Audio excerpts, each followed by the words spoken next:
দুধ অনেক সুন্দর, হ্যাঁ ওটা কুত্তার। নাগরাজ আপনার মনি কেউ একটা চুরি করেছে। কি? জলদি একে নিয়ে আসো। ঠিক আছে নাগরাজ।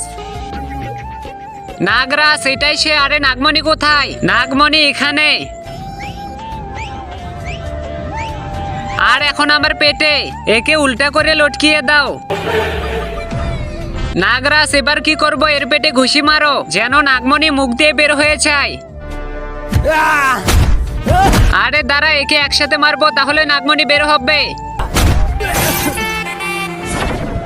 তার আগে দেখবো কে কে শয়তানকে হারিয়ে আল্লাহকে ভালোবাসে। যারা যারা আল্লাহকে ভালোবাসে তারা ভিডিওতে লাইক দিয়ে চ্যানেলটিকে সাবস্ক্রাইব করে দাও। আর যারা শয়তানকে ভালোবাসে তাদের কিছু করার দরকার নেই। নাগমণি কিভাবে ভেঙে গেল? আরে এত জোরে জোরে মারলে ভেঙে যাবে না, এটা কি বলো? আরে নাগমণি শালারা আরো ঘুষি মার।